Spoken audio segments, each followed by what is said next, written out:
Hey everyone, how's it going? It's Anthony Cosenza with the Orange and Black Insider. It's that time of week again where we all get together, we hold hands and talk Bengals. Well, maybe we don't hold hands, but we hang out in one form or another, and we talk about the Bengals. We update you on things about the Bengals, and we give you our perspective on things that are happening with the team. And obviously, it's been a very interesting offseason up to this point, and we are at the point of the offseason where it's ramping up and going into the critical days, the days of training camp, cut down days, all that kind of stuff. Last week, we talked about some of the rule changes, which include cut down days. This week, we threw the listeners a little bit of a curveball here, Connor. We thought we would have Scott Schulze with us this week, and the three of us would get together and talk about the schedule, give a prediction, all of that, now that rookies are in the fold.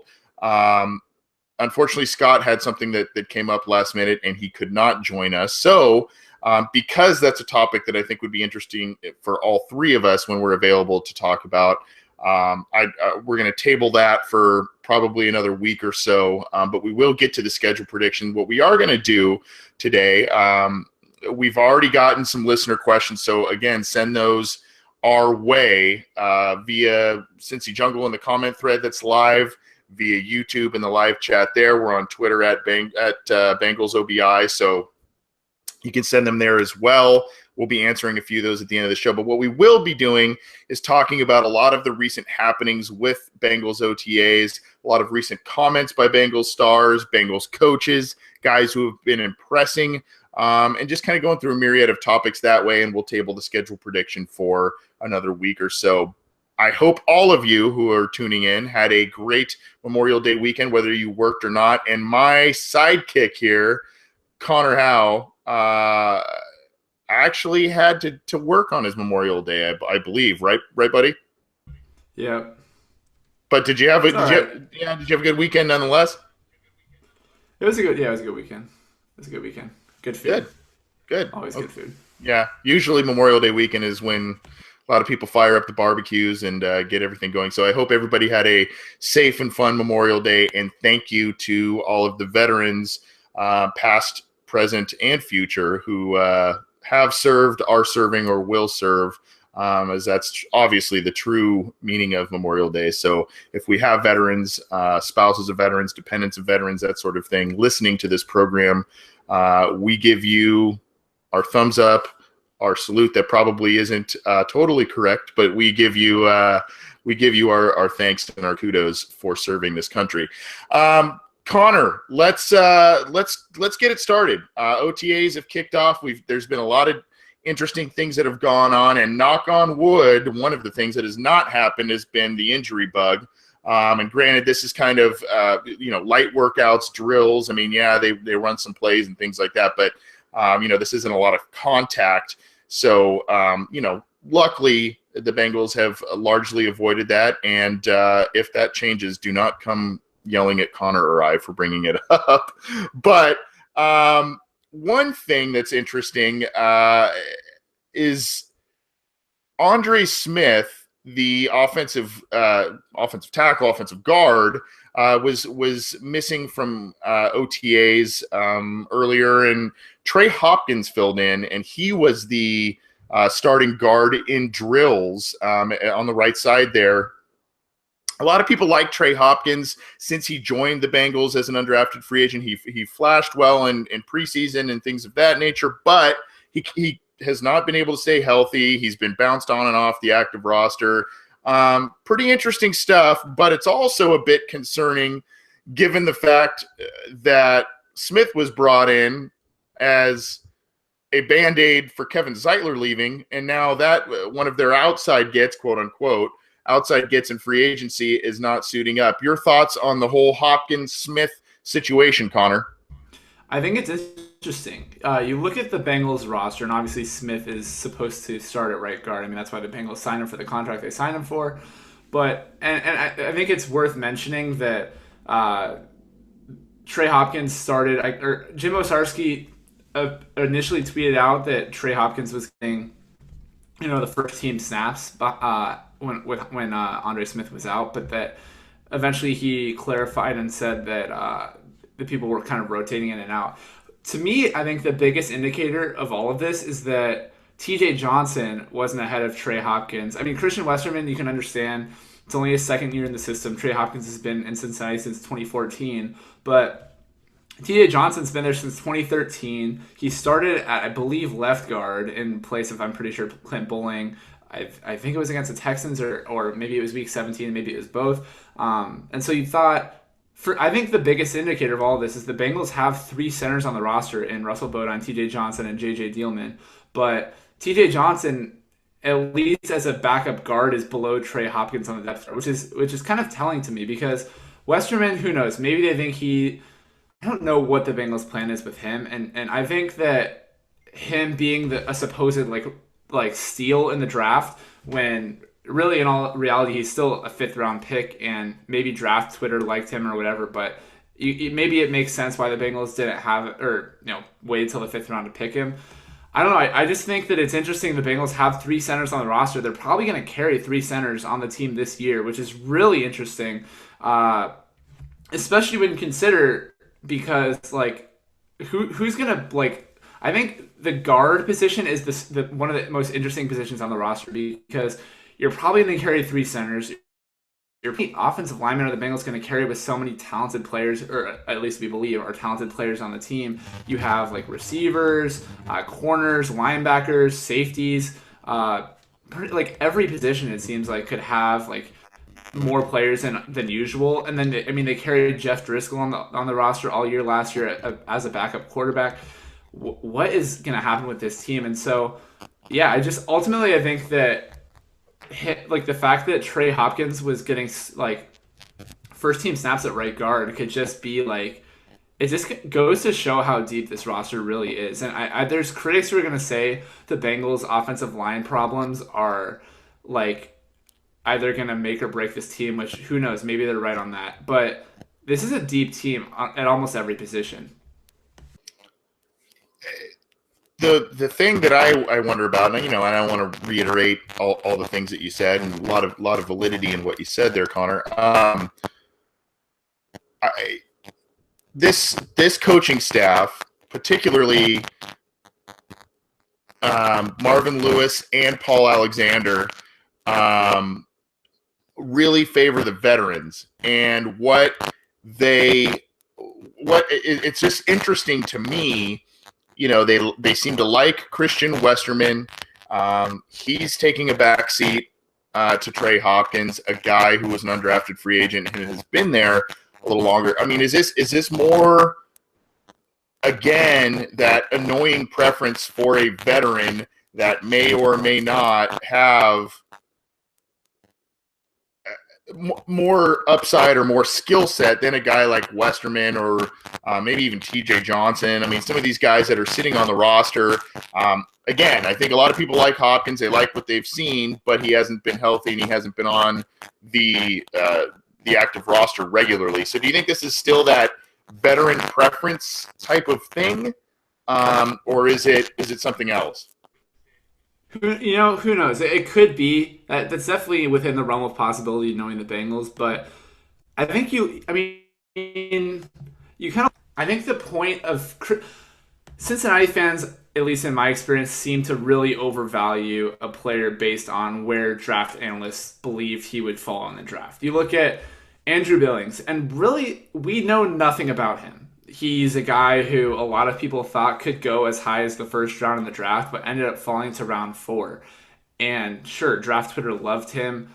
But like, what do we know about him other than the only thing we know about him as an NFL player is that he missed his rookie season due to injury. And now, as good as we thought he was going to be last year, he's probably not even going to he's coming back from injury. So yet people are excited as Andrew Billings as a potential upgrade over Domata Peko, which whether you believe Peko was a great player or a bad player or whatever, he still had 11 years worth of experience, was a starter for a very long time, and he had his ups and downs, a lot of downs, but the fact that we as fans just are so quick to rush into the thinking that a guy like Andrew Billings or Christian Westerman, or just because a guy was drafted, because it really, when you think about it, Billings and Westerman weren't even drafted that high. They were kind of like they're mid-round picks, and draft Twitter loved them, and they thought that maybe they could be high round picks, but in all reality, I mean, there's a reason why teams pass them, and I don't know why it is. I don't know what team's reasoning was for picking them where they were picked, but at the end of the day, they're mid-round picks. And at Hopkins, he's a guy who's really stuck around through it all, and so I think it's kind of impressive. I mean, he was on the practice squad for a long time. Like I said, he's been in Cincinnati. This is his 14, 15. So it's his fourth season with the Bengals. And guys like that usually don't stick around. You have like I just saw Orson Charles signed a contract in Kansas City, but he's been bouncing around. Jason DeManch has been bouncing around. Sure, guys sometimes end up back in Cincinnati, but you look at the team and it's hard for guys to hang around on the roster on the fringe for so long. Like guys like Sean Porter eventually fall off. Guys like those types of players. And sure, there's exceptions like with Trey Hopkins, like with Jay Dawson, like with some others. But I think I mean, I'm rooting for the guy. I'm rooting for everyone, obviously. I mean, it's the Bengals. You hope they win. But I don't know. Personally, I think you look at Trey Hopkins and you see a guy who clearly is working hard, somewhat impressing coaches, and at the end of the day, hopefully deserves a shot at the roster. But at this time of the season, I think it's just so early that it's hard to make these assumptions or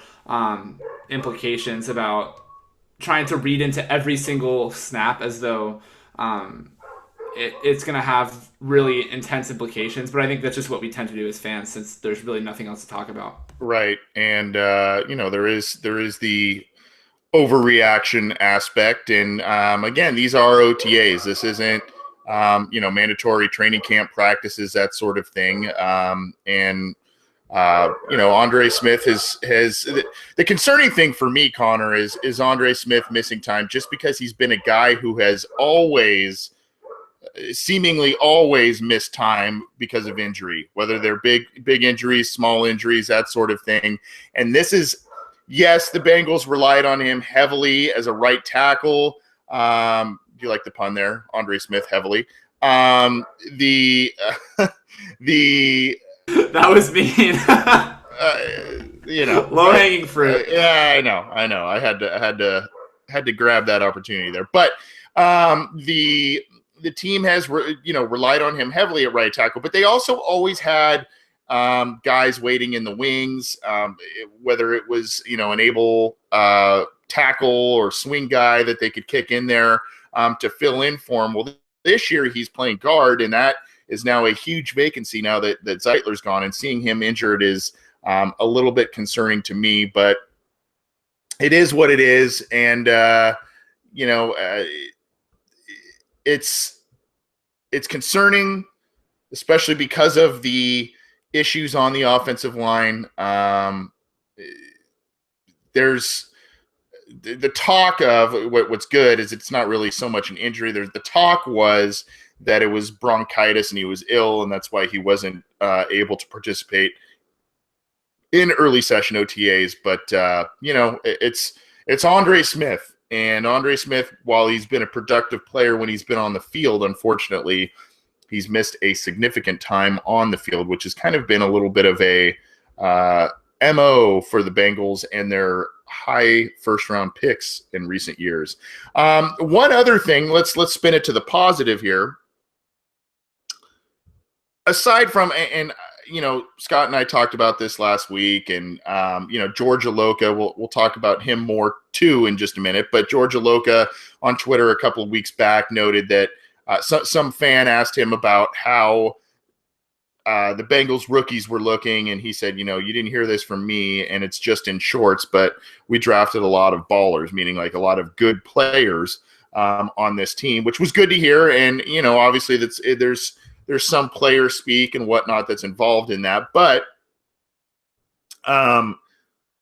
one of the guys who has recently risen to the top in terms of this year's rookie class, and it might be a surprise to some, it's probably not to others, is Carl Lawson, the outside linebacker / defensive end. Paul Gunther was raving about him recently, Connor.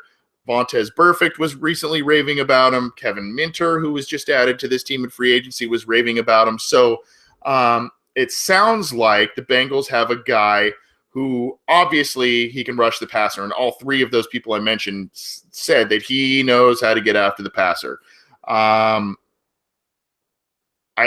almost hesitate to say who Burfict compared him to, but I'll say it. He sees a little bit of a Von Miller type of player there, but obviously this is a guy, yes, he has experience a little bit in a 4-3 type of hybrid defense at Auburn.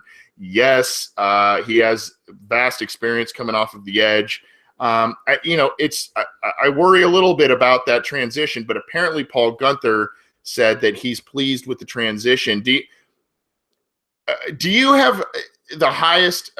I don't want to say the highest hopes, but might Lawson, because of the vacancy in the outside linebacker spot, might he be the guy who gets the most snaps of this year's rookies early on, Connor? On defense? Or just in general? Or either way, yeah. It really could be. I mean, I personally think Jordan Willis could. I don't think Joe Mixon and John Ross are going to get as many snaps as people think they will, but I think it's going to be either Willis or Lawson. Maybe the two negate each other out. It's really hard to tell. I think the Bengals drafted a lot of guys that a lot of people like. That doesn't necessarily mean they're better than other players, but I mean, you look at Carl Lawson and people thought he could have been as good as a first-round pick. 35 reps on the bench press is just ridiculous. And he ran a really good 20-yard shuttle. He's a guy who it's still kind of unclear where he's going to play on defense. Coaches really haven't seemed to be very vocal about what their strategy is for using him, which to a lot of fans has been concerning. But I think the defense against that would be if he's a good player. Von Miller or Vontaze comparing him to Von Miller. I mean, if Carl Lawson was Von Miller, then he would be able to rush the passer or sit back in coverage. I mean, if he's the player that Pro Football Focus thought when they called him a first-round pick, you aren't going to blame the Bengals for putting him in coverage. I mean, if he's a good player, he's going to make plays. So, and obviously, that doesn't necessarily mean the Bengals could potentially misuse him, but ultimately, if he's a great player, I mean, J.J. Watt is the best defender in the league, and he's a guy who plays pretty much any position on the D-line because he's just a great player. But you look at Lawson, he had, 9.5 sacks last year, 14 tackles for loss, really nice numbers, and he was a pretty athletic guy at the Combine. So people obviously have high hopes for him. At this point, it really just seems kind of like off-season talk, and I don't want to say I'll believe when I see it because it just sounds cliche, but at this point, it's just encouraging to have coaches and teammates who are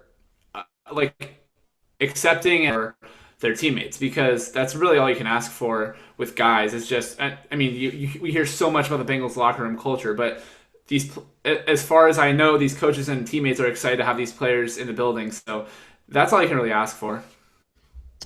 Right. And you got to love the fact that Steelers fans, or those who cover the Steelers, are keeping an eye on Jordan Willis and Carl Lawson. What I mean by that, there is a network of sites, it's like NFL Wire sites, Steelers Wire, that sort of thing. And one of the head people at Steelers Wire and NFL Wire, which is, I believe, through USA Today, who, Cincy Jungle and SB Nation, also has ties to as well. But old SB Nation friend Neil Coulon kind of is one of the head people there. But one of their writers from Steelers Wire, I noticed, had written something talking about Lawson impressing at OTAs, talking about Willis impressing at OTAs, and these were two guys that the Steelers had on their radar, and/or a lot of fans had on the Steelers' radar because of their pass rush ability. And obviously, that is something that Pittsburgh thrives on, especially from those outside linebacker positions. The list goes on, and some of them have been later picks. Some of them have been undrafted guys like James Harrison. And so maybe, the Lawson's not the big, tall, huge wingspan type of guy that Carlos Dunlap, Michael Johnson is, but he's got savviness in getting to the passer. He's got very good strength for that compact frame. It's just about him staying healthy and and being comfortable in his somewhat new role with the Bengals. So hopefully this momentum continues. And if you have not seen what I'm talking about, it is on Bengals.com. It is on ESPN.com. I will also be having a post on this tomorrow, I believe, on Cincy Jungle. Basically, defensive coordinator Paul Gunther says, I think he's going to be a damn good player. And he said he's smart, a real smart guy, picks it up, studies. He's always up watching tape. He's going to be good. We know he can go forward, dropping into coverage. He's going to have to work on it. Down the road, you can do a whole bunch of things with him. Once he understands the schematics of the defense, it's a whole new chess piece for us. And for those who love Vontaze Burfict, and it's many of us, he asked who Carl Lawson reminds him of, and he said, quote, the dude in the movie The Longest Yard who says, "You broke my nose," if you remember that movie. Take that for what you will, but strength, speed, and savviness in getting to the passer is what Lawson's been showing, and that has been very good to see and very good to hear. John Ross, obviously, and Joe Mixon have been getting the bulk of the attention because they're two top picks, because they're skill positions and high-profile guys.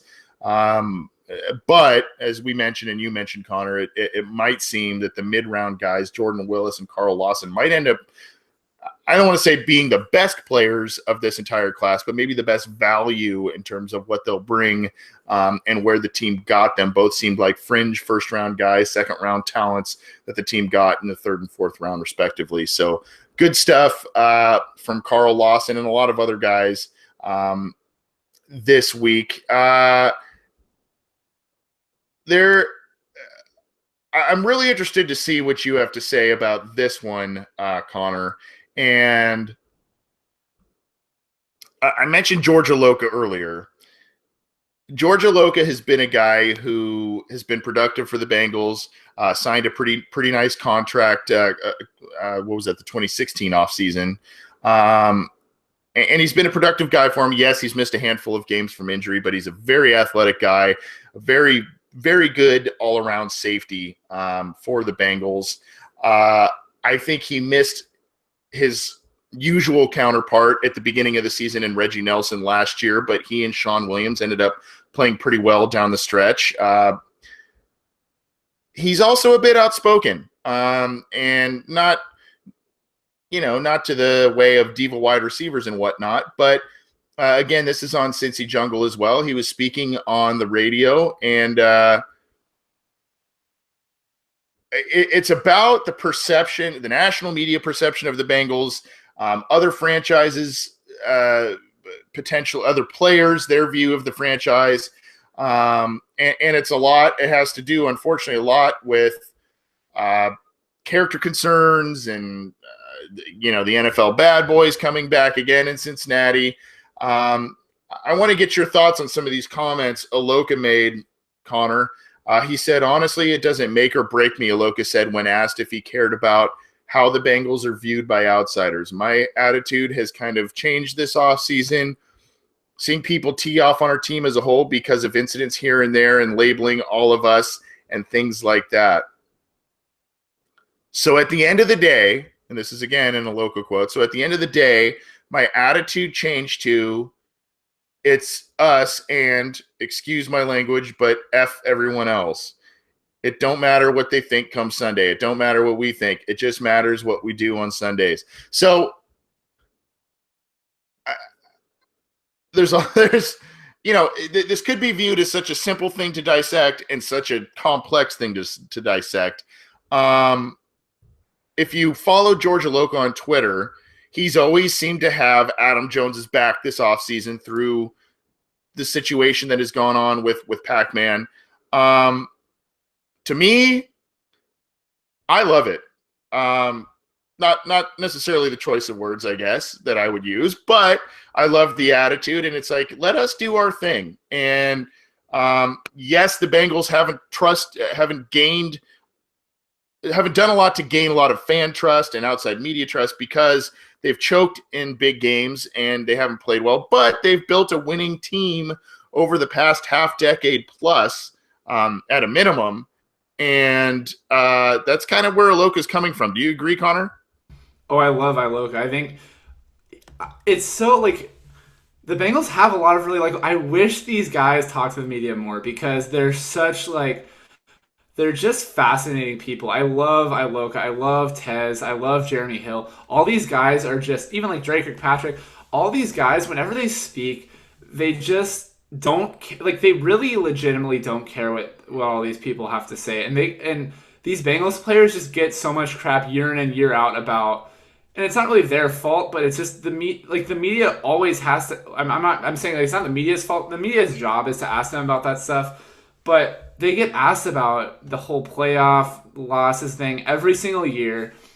Some fans might say rightfully so, but it gets so old. And Iloka is just such an entertaining guy. He's a great follow on Twitter. Really fun guy to follow on pretty much any form of social media, and he just speaks the truth.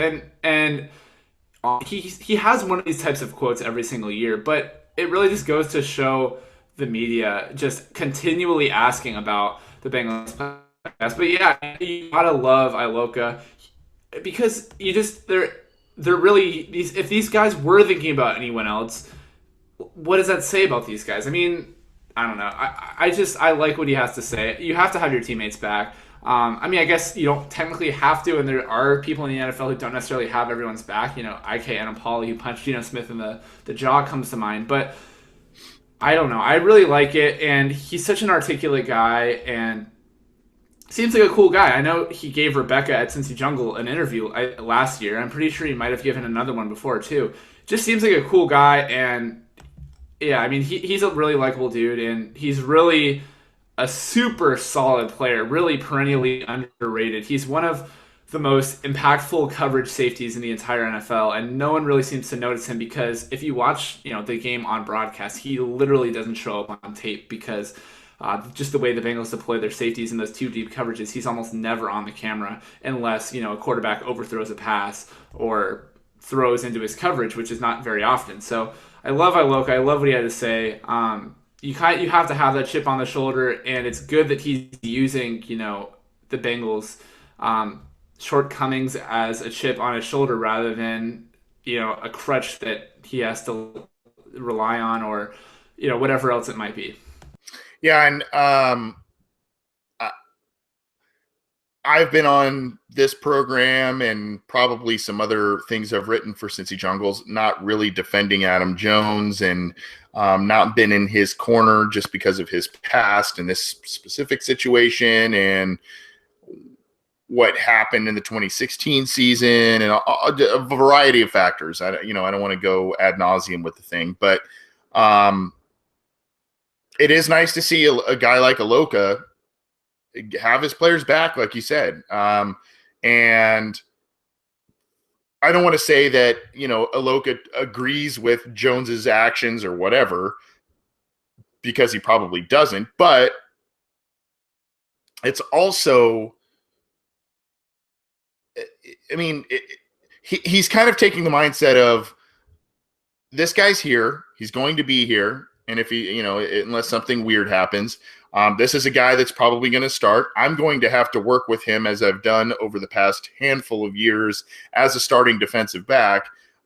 This is a guy that I have to support. And if people have bad things to say about Adam Jones, about Joe Mixon, they can say that, they can have those opinions. But as he said, what we care about, meaning we, the Bengals, care about is what happens on Sunday. And as you and I know, Connor, winning cures a lot of these types of situations. And, Joe Mixon, all of a sudden, he stays clean off the field as a rookie, runs for 1,200 yards and 10 touchdowns. Adam Jones is doing things as a punt returner again and has 4 interceptions. The Bengals go to the playoffs. maybe the bad boy thing disappears.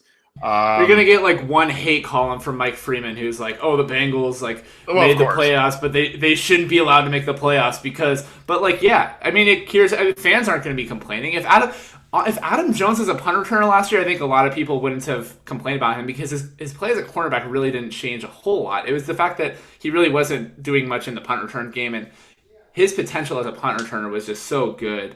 So I think winning, like you said, winning cures everything, man. And that is the only promotion of Mike Freeman that you will probably hear on this program. Oh, please. I hope we not.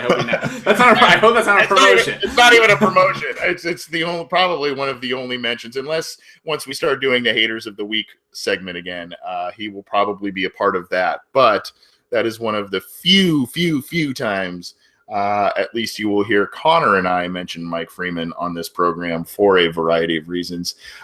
Before we get to some fan questions, Connor, and again, I want to remind folks, if you want to send those questions in, where you can join our live YouTube chat, send them there. We're on Twitter at Bengals OBI, the Cincy Jungle live comment thread. We're monitoring those.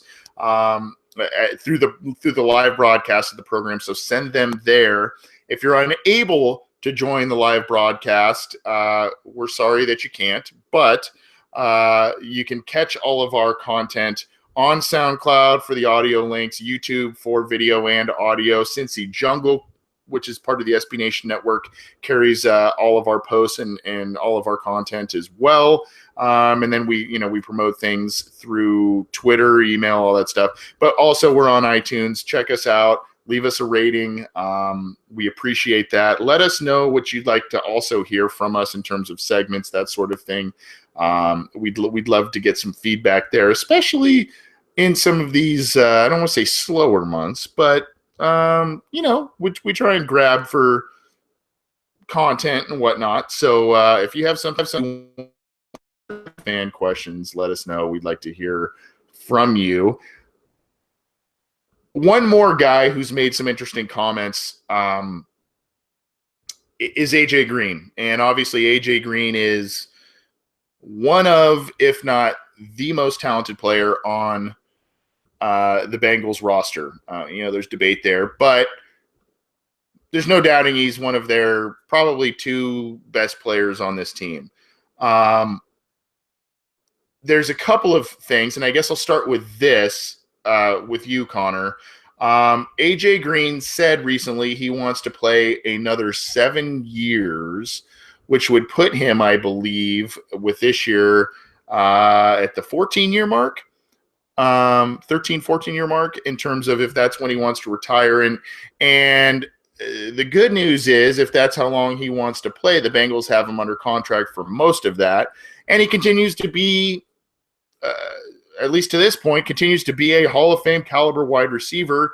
Last year, had he not gotten hurt and injured his hamstring, even though the team struggled, he was having one of his best statistical seasons and was doing things with minimal help throughout the year. And who knows if AJ Green stays healthy in that Buffalo game, he's healthy for the Ravens game after that, who he continually dominates.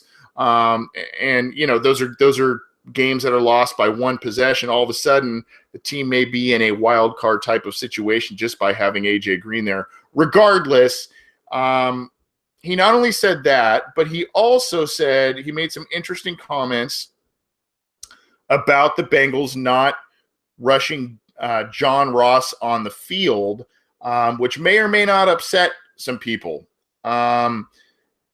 Connor, Green said recently, with John Ross, we're not going to rush him in. We've got guys that can play with Brandon LaFell and Tyler Boyd, so that's one thing. He's not going to have to be pressured to play right away. We've got a great receiving core, so we're going to give him some of his plays and let him work himself in. Is this surprising to you to hear this?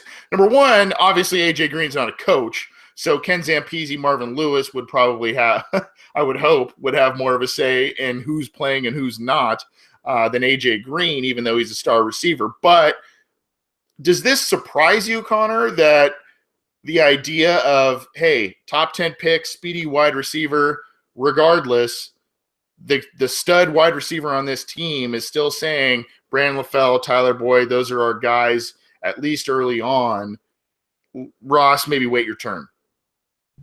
I mean, I think it probably would surprise the majority of fans, but with me, it doesn't really come as a surprise.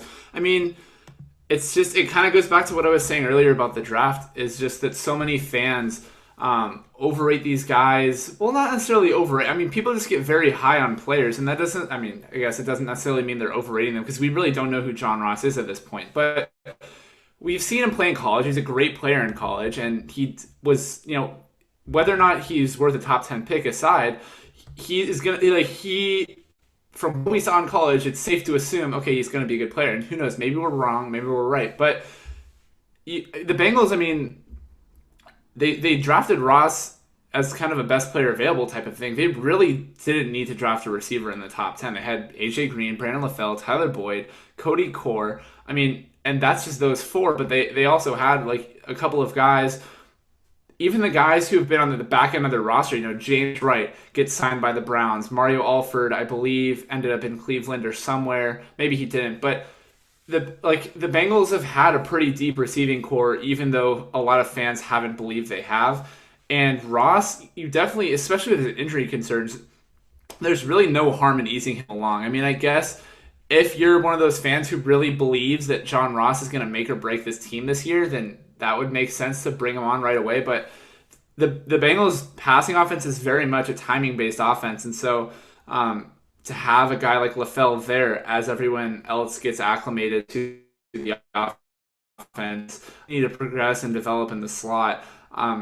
It really doesn't hurt. I mean, John Ross would be a great situational piece to come in and make some plays early on. And just because he's not taking every snap, that doesn't mean that he's not gonna be an impactful player. You look at the Bengals, and if they're running the ball, at least just looking at him as, I mean, I'll be the first to admit I haven't seen 20 hours worth of John Ross tape, but you probably don't want Jeremy Hill running out of I formation with John Ross out wide. Like, that just doesn't really seem like an ideal situation, or Joe Mixon for that matter. It really doesn't matter who the back is. So to have Ross just come in and kind of play that what Cody Core did last year, but maybe to a greater extent, maybe even a Tyler Boyd type of role in terms of snaps, not in terms of like where they played on the field. I mean, I don't know. Some fans are going to say that he got drafted top 10. You have to play him right away. But, I think at the end of the day, the Bengals, they've earned my trust. Maybe they haven't earned everyone else's trust. And I think that Green knows what the coaches are thinking. I mean, he's at that level at this point in his career. So if the Bengals decide to make Ross a rotational player, I'm all for it, as long as they don't just sit him the whole year for no reason. Right, and that's where I was going with it. It's one thing to say, he's got to learn the system and he's got to learn a diverse route tree potentially. And by the way, this isn't a guy, we've talked about this. This isn't a Brashad Perriman. This isn't a guy that doesn't know how to run routes. This is not just a track sprinter who happens to play football. This is a wide receiver with track sprinter speed. He can stretch the field. He can do a lot of different things. I also think A.J. Green really likes Brandon LaFell in terms of personally and professionally. I think they have a good rapport, and he's sticking up for LaFell. But I also think that early on, I'm not opposed to Ross, maybe being a number 4 option, if you want to call it that. Especially as he kind of gets his feet wet. He's also had some injuries and things of that nature, so you got to be a little careful there. But you do want your best players on the field at all times. Maybe it's a thing where we have specific designs for this guy as a rookie. There's 5 to 10 plays that 5 to 10 routes we want to consistently see him run, and maybe 2 or 3 of those 10 routes are simply to get attention off of other guys, Tyler Eifert, AJ Green. Maybe it's just the game plan is he's out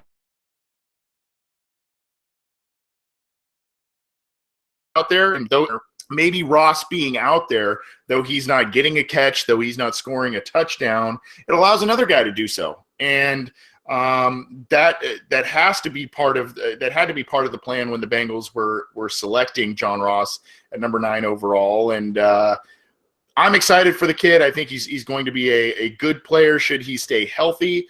I do think the Bengals should not, as you said, be afraid to use him just because he's a rookie. He's, maybe nursing some injury things. They need to use him, but they also need to use him wisely. And I think he's a guy that can be a valuable weapon. And maybe he's the guy that takes over that number 2 spot officially later this season, maybe next season, maybe after Brandon LaFell's contract expires. I believe it's a 2-year deal this time. So, maybe it's a couple of years before Ross takes over. Your thoughts, Connor? Well, yeah, and you look at the way the Bengals receivers last year. I mean, because people forget the Bengals receiving core last year. AJ Green is really the only guy who had been there for more than for even a season, let alone of the guys who got the snaps. Brandon LaFell, brand new to the system. Tyler Boyd, brand new to the system. Cody Core, brand new to the system. I don't even remember who else was behind them at that point, but it doesn't matter because they weren't on the field. You look at Brandon LaFell, and people are going to say that his numbers are inflated because he was the number 1 guy. Regardless of what all of that stuff, he looked a lot better as a player as the season progressed. He as the season went on, he emerged more as a playmaker. As the season progressed, Tyler Boyd progressed more as a playmaker. As the season progressed, Cody Core progressed. Even with CJ Uzomah, when Tyler Eifert was out, it took a few weeks for him to get going, but he made some plays as the season progressed, whether or not Eifert was even in. I mean, he came in as a rotational player behind Eifert and made some plays down the stretch. So you look at the Bengals players, and I think it's easy for fans to get caught up and wrapped up in the fact that he's this flashy new. We have to play him as much as we can because it's you want your best players on the field, and he was a first-round pick. So what's the point in taking a guy in the first round if you don't play him 874 snaps his first year, or whatever that is? But I think people want to look at the team and run it like a Madden franchise. Assume no one's ever going to get hurt. Run these guys into the ground, and play these you want your 90 overall guy that's at every single position, because you're treating it like a computer system rather than these are actual people, and quarterback receiver chemistry, continuity, connection type of thing is really a tangible thing in the NFL, and players and coaches really value that. And as we've seen with Bengals receivers, things get good as the season progresses. I mean, AJ Green, even early in his rookie season, he had some battles, but he really emerged as a player down the stretch. And I mean, I have high expectations for John Ross, but just because he doesn't start off the season as the number 2 opposite AJ Green, that doesn't mean that his rookie season's a failure, that Marvin Lewis is, preferring vets over rookies. And even if that is the case, that it might not necessarily apply in this circumstance. So I trust what the Bengals are doing, because you look at the receiver success under James Urban, and it's been astronomical. And with guys like Brandon LaFell, who at the time of his signing, fans were so skeptical about, and then here he is almost putting up 1,000 yards last year. I agree with you. And the user in the YouTube chat, I believe it's Diesel44. There's 2 3s in there, so I'm kind of putting it together here, but. Makes a good point. I really want Cody Core and Josh Malone to get some plays. I think if they get taught and progress correctly, they could be solid NFL wide receivers. I really liked the Malone pick this year. I think he might be a poor man's Chris Henry. Size, speed, that sort of thing. And it's the same mold as Cody Core. And Cody Core, unfortunately, even though he had some nice plays last year, unfortunately, injuries and things of that nature, while it pressed him into being used, there wasn't so much of there was the one long ball against the Eagles that he caught, which was a great play.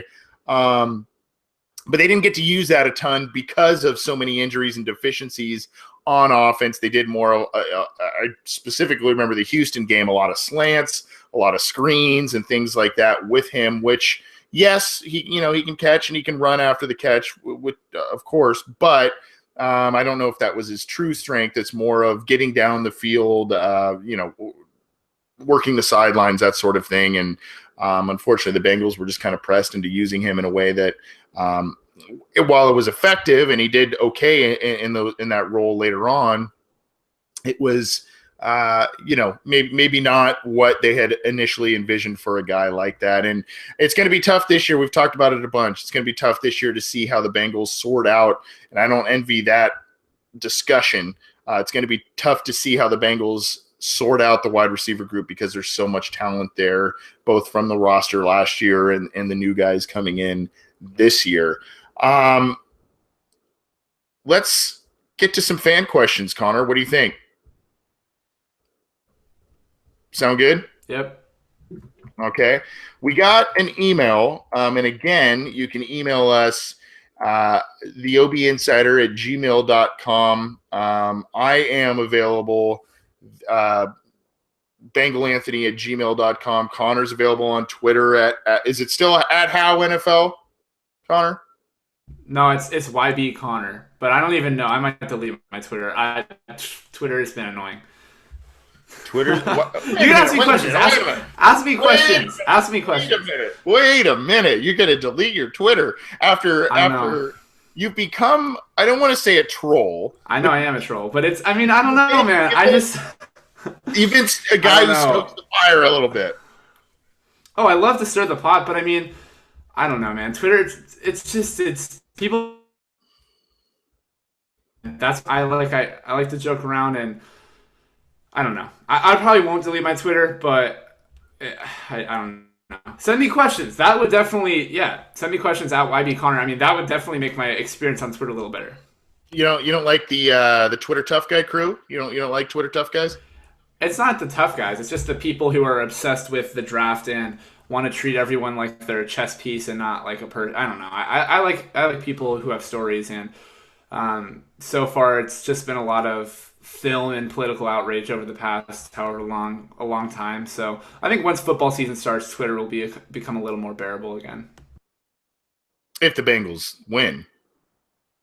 If they don't, then I like it when they lose. I love when people when people lose. I just like going on rants. So either way, I'll have fun. not everyone else is probably not fun, but I will. Right. So we got an email, Connor, from John Telly. Great email, love it, because it strokes my ego a bit, but other than that, it's very complimentary. And John, thanks for emailing. He writes, Anthony, I love OBI, but I work Wednesday evenings, which is when we record, so I can never watch it live. However, my wife and I look forward to watching the podcast every week. I'm sorry, John, and to Mrs. Telly, that you have to see this ugly mug every week, but we try and bring you good content regardless. I wanted to submit a question, and I'd love to hear you guys talk about it. I, along with a lot of fans, are worried about the offensive line. Is it still possible that we pick up a free agent after other teams start cutting their roster? And if we do, is O-line a position group that a player can join at the last minute and be able to play effectively without knowing the offense? Also, can you mention any names of possible free agents that the Bengals should be looking at? Well, I'm going to start and definitely want to get your thoughts. This is a great question. I think it's a great question, and thanks to John. And unfortunately, I don't know Mrs. Telly's first name, but Mr. and Mrs. Telly, thank you for tuning into the program. Thank you for submitting the question as well. I'm going to start with the last question, at least for me.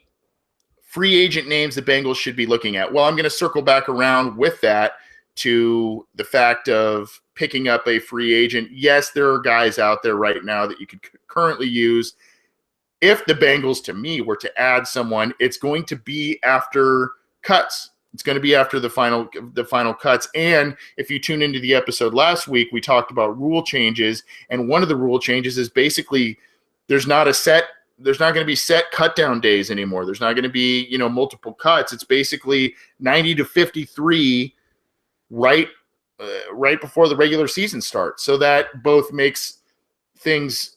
It makes players desirable to a lot of other teams, and it also muddies the water for a lot of teams because teams hold on to some of these guys. I do agree with John that offensive line, and I think Greg and others in the YouTube chat noted earlier tonight that the offensive line is the biggest question mark on this team, and likely the team getting back to the playoffs hinges on that group. I think there is a possibility, especially if there's an injury, if that the team could pick up a free agent. Who that might be, I think that depends on who's out there, who's cut, who the team finds valuable. I will say to the question John posed, at least for me, and Connor, I'm going to get to your thoughts on all of this in a minute. Can a player join at the last minute and be able to play effectively? The only way they could do that is if they are guys that are familiar with the system, know what Paul Alexander wants to do, and or have versatility in terms of playing multiple spots. I think that's going to be key for anybody that the Bengals bring in terms of free agents and an offensive lineman.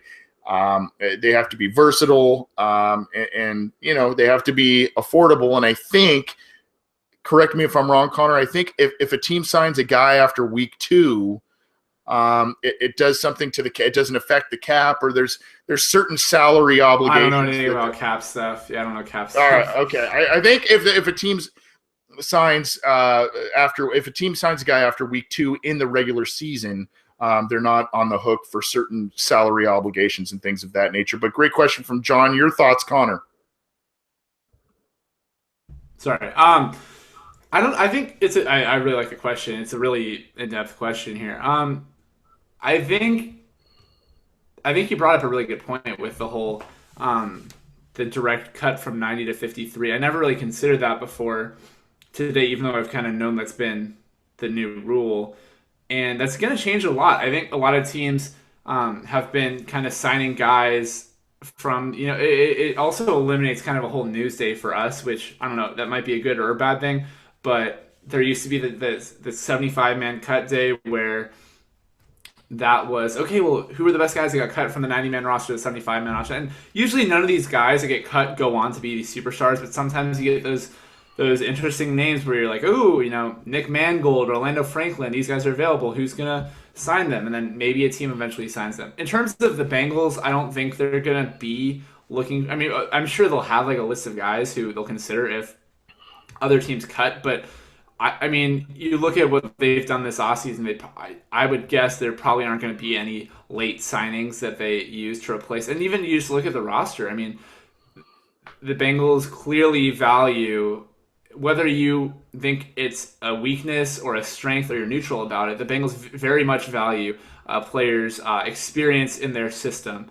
They clearly, it's just guys always end up back in Cincinnati.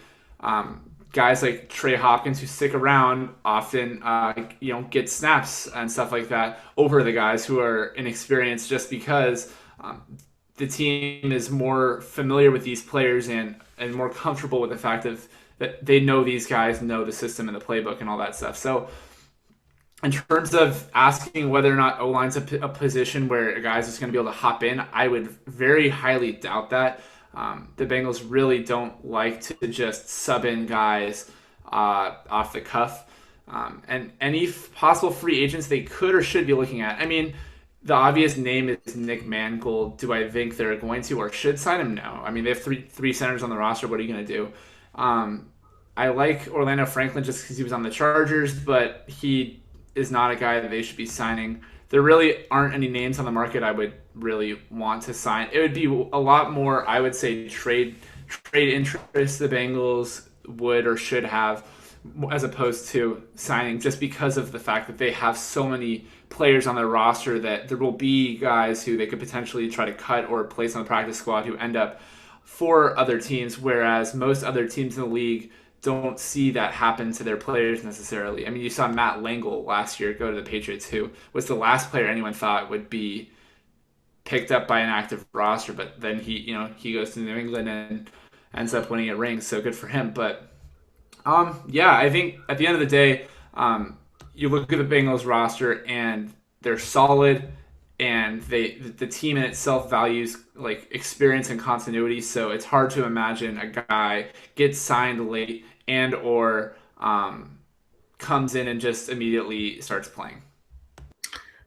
If Jason Von Stein in the live YouTube chat had his way, the Bengals would sign Manu Ginobili as a free agent this year to play what position? I'm not sure. I don't know, maybe kicker. Yeah, maybe. He's Argentinian. Yeah, there you go. But that being said, there's also Tom Brooks in the YouTube chat said, "How about another Dunlap?" And of course, who he's referencing, and a guy you have to be familiar with, Connor, living in San Diego, the King Dunlap. Yes. And I believe he's still a free agent. He is 31 years old. He's been in 6'9". He's crazy. He's so big. And his gigantic. name is King. He's like the most imposing person I've ever seen in my life. Gigantic. I mean, he's a mammoth. There was a viral picture of him. Anyone who's watching or listening, look this up. King Dunlap next to Danny Woodhead. It's one of my favorite pictures I've ever seen in my life. It's just this 6'9" guy standing next to Danny Woodhead, and it just makes Danny Woodhead look so small. Yeah, but he is 31. He's had some injury issues. There's Orlando Franklin, who you mentioned, and I believe there was an analysis of the Bengals off season. I think it was maybe ESPN or NFL.com. I can't remember who it was, but they gave the Bengals basically a C+ in terms of what they've done in free agency in the draft.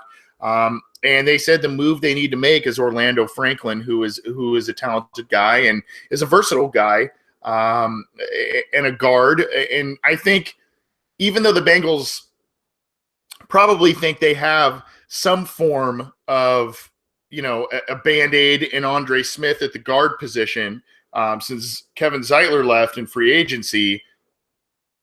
I mentioned it earlier in the program. It's a guy who's been injured, and it's a guy that, you want to count on this year, but him playing 16 games, 17 if you make the playoffs, that's been kind of rare in Andre Smith's history. So I do think you need to have some sort of contingency plan if you're the Bengals, and there are a lot of other guys. Brandon Fusco, I believe, is still available. Looks like Sebastian Vollmer is still available. If the list I'm looking at is up to date, King Dunlap, as I mentioned, Ryan Clady, but these are all guys that are older, have injury issues, all of that kind of stuff. Yeah, most of those guys have injuries. Vollmer retired. But I know, as specifically to Orlando and King, both of those guys have been banged up and have been pretty inconsistent. That being said, I think they'd be interesting backup options, but knowing the Bengals and the way they orchestrate their cap, it wouldn't really make sense, because these guys would probably not command more money than like a young backup would, or an Eric Winston who's been with the team for so long and just takes kind of the minimum salary. Right, and it's it unfortunately, I hate to say it, it's probably going to be either an unexpected cut or an injury to someone valuable that's going to prompt the team to make one of these types of moves.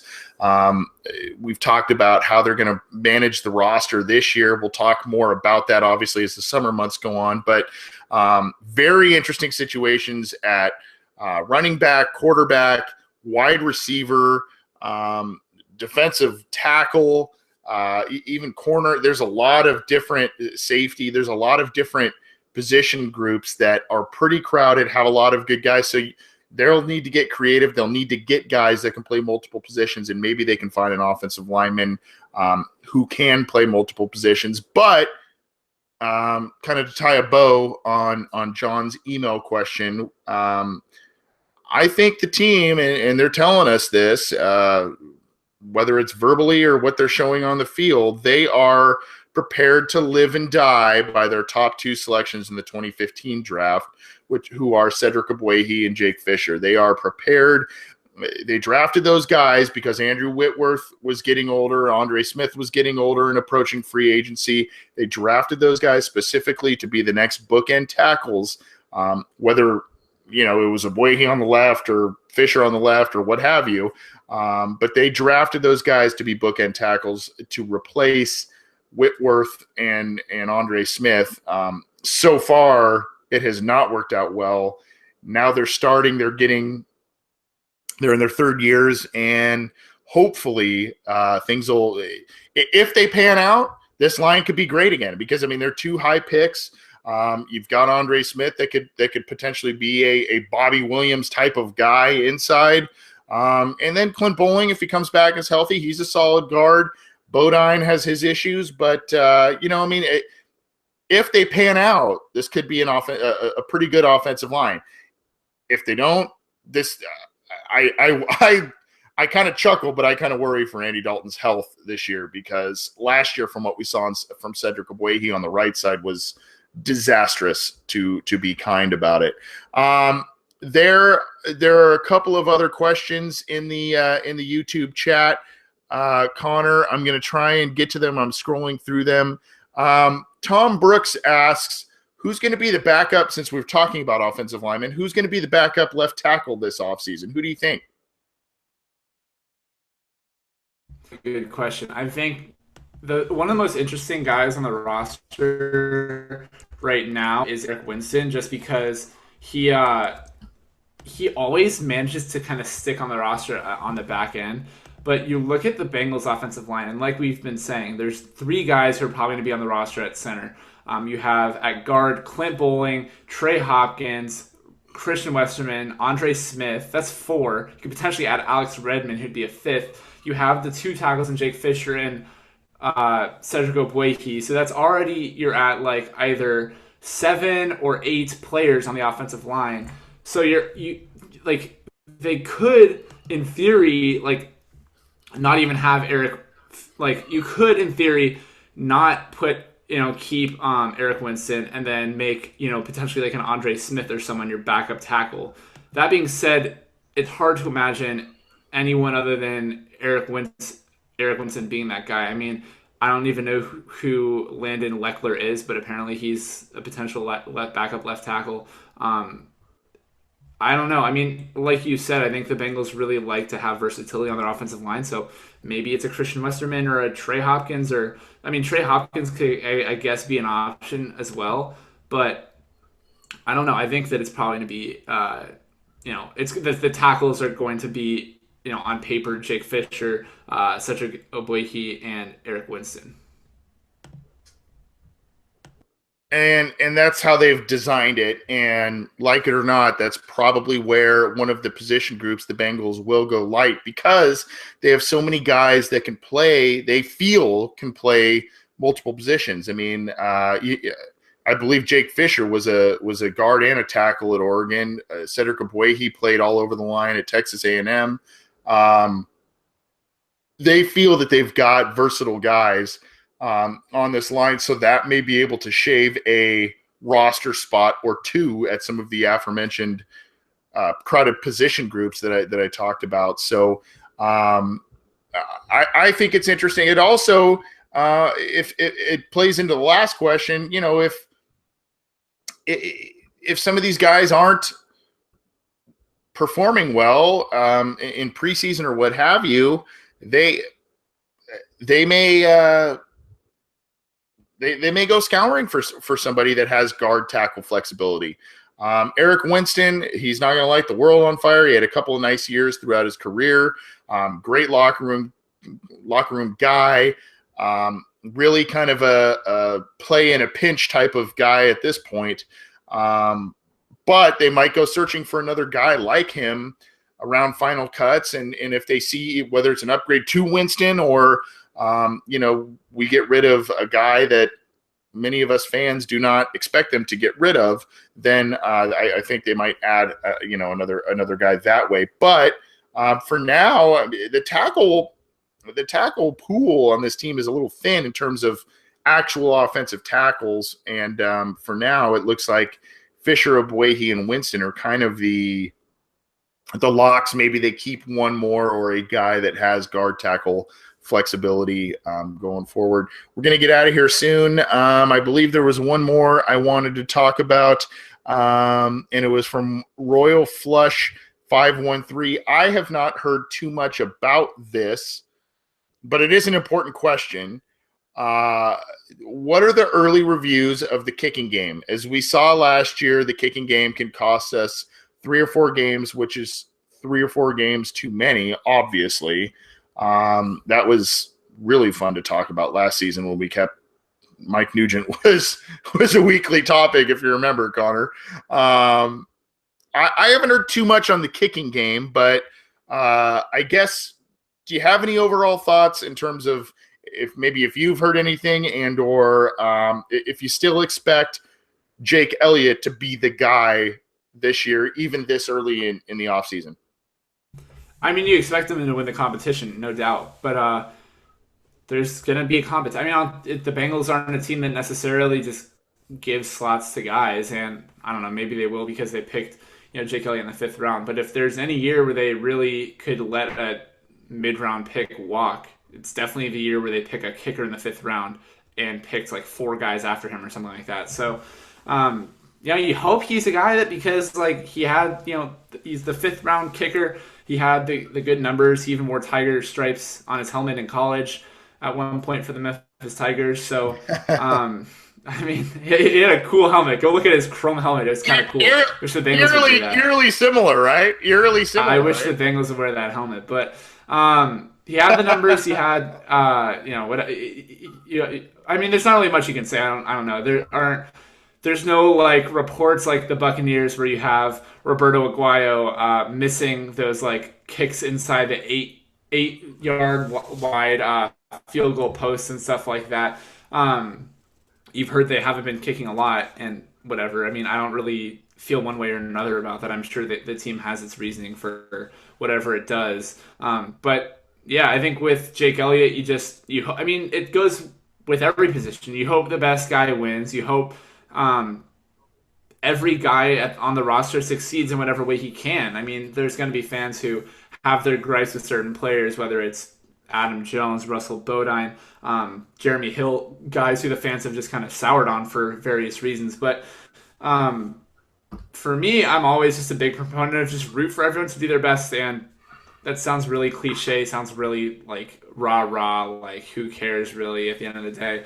But yeah, I mean, as information continues to come out of training camp and all that stuff, I'm sure we'll have more information on that subject. Yeah. I mean, it's a great question. Unfortunately, in OTAs, I just don't think that the kicking game is something that's under the microscope, even though it should be for the Bengals. It should be based on last season and based on the listener question there. It cost them games, and you don't want to point in a team sport. You don't want to point the finger at one guy, but when you lose by 3-4 points, you tie a game, and there's missed field goals, mixed extra points. It's hard not to. The team, to their credit, addressed it this offseason. They re-signed Randy Bullock, whatever you think of him. And then they drafted Jake Elliott in the 5th round there, whatever you think of him. But you got to give the team credit. They addressed a need that wasn't, as you go through, you look at offensive line, you talk about certain positions. Obviously, special teams kind of falls down the pecking order, but they addressed it, and they're going to have some form of a competition.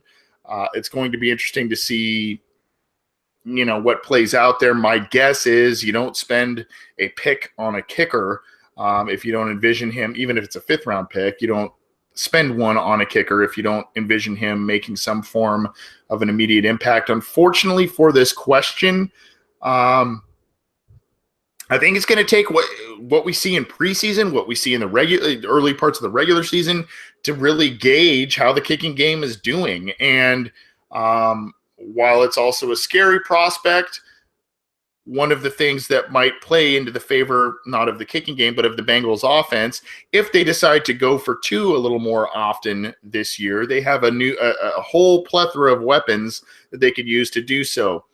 3 effective running backs in terms of Jeremy Hill, Giovanni Bernard, and Joe Mixon. They added John Ross, Josh Malone. So if they want to take a little more heat off of the kicking game than they did last year.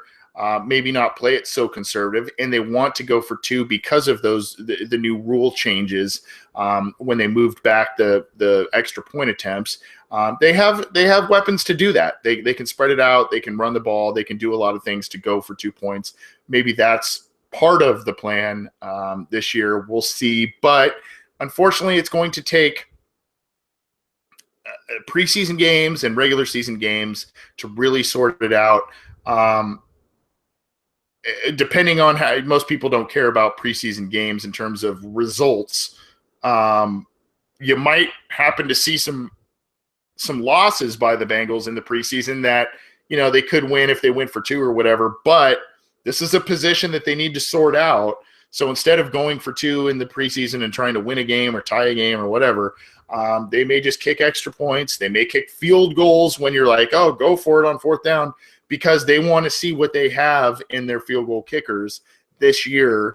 And, I don't really care. It always bums me out when the Bengals lose, but when you kind of look at it that way and you kind of see this is really a roster examination again this preseason, and this is one of the positions that's under high examination. I think it makes sense from that standpoint. Connor, I think we're going to get out of here, and I know you've got some big plans. I don't know. We'll see. You're a more popular guy than I am these days. I'm moving. I guess that's something. Now, unfortunately. Those are plans, buddy. Those are plans. Those are not plans that I envy, but those are plans. Nope. So last week, unfortunately, you couldn't join us, but last week, Scott Schultz and I, the 3 of us always kind of say, hey, final thoughts, and we kind of whatever. Last week, and this was kind of Scott's idea, he wanted to talk about some movies. So we talked about movies and TV shows that we felt our listeners should be paying attention to. I kind of want to continue that since, we're not in the midst of the NFL season. Do you have any movies, Netflix, new or old? We either say, hey, rewatch this, watch this new show, whatever the case may be, whether it's on Netflix or Hulu or cable TV, a movie saw in the theater. Do you have anything that you've seen that you're saying, hey, listeners, you got to go check this out? I think right now was a perfect time for the new House of Cards season to get released. If anyone's a fan of that, super fun show. I already watched like 4 or 5 episodes in the past couple of days, or no, just yesterday. Oh gosh, man! Whenever a new Netflix season comes out of a show I always watch, I just binge it. But love House of Cards. I'm a big fan of It's Always Sunny in Philadelphia, The Office for all those people who like comedies, and movies. All go one on Netflix. Classic Happy Gilmore. So there's my choices. Man, that's a goodie. That's a good one. Last week, unfortunately, I don't want to like project my personal preferences or whatever leanings on the air, but I'm a relatively conservative guy. I do like my edgier shows and all of that stuff. And last week, I recommended Twin Peaks, which was a new Showtime reboot of a 25-year-old. I don't know if you want to call it soap opera, drama, thriller. It's a very weird show. It's not for everybody. I'll reiterate that. This week, there's a new one, and I got to credit one of my friends, Ryan, who told me about this show. It's called The Keepers, and it's a documentary on Netflix. Again, not for the faint of heart. There's some really disturbing content in it, but essentially it's about some if you watch Making a Murderer, if you watched The Jinx with Robert Durst, anything like that, where it's a documentary talking about some injustices and all of that. This one centers around the Catholic Church and a high school in Baltimore. It's very interesting. There is some uncomfortable content, so I want to preface that, but still very interesting, very, very worth watching. And it's only 7 episodes. They're about an hour each, so it's not, a big thing. So as our final thought, these are the shows and movies that we think you should be watching before preseason. Get your binge watching in now before the football season, because otherwise, for sure. Yeah. Otherwise, I mean, it's Sunday all day football, Monday night, Thursday, sometimes it's Saturday. I mean, there's football all the time, so you got to get this stuff in before football season starts. So check out what we're talking about and check out this program. You can check us out on iTunes, on Cincy Jungle, on SoundCloud, on YouTube. Subscribe to those channels. Subscribe to all of our content. We appreciate those who have already done so. You can get in touch with the program on Twitter at BengalsOBI. You can get in touch with us via email, theobinsider@gmail.com. Connor, your Twitter handle again is Connor YB, is that right? At Connor YB? It's YB Connor. And for those who don't know how to spell my name, it's CONNOR, because I know it's a hard name for people to spell. I just switched it. That's all I did. It's all good. I'm at CJ Anthony CUI aside from that. But you can follow all of the content we release at Bengals OBI on Twitter. Get in touch with us, download us, watch us live every week on YouTube and on Cincy Jungle.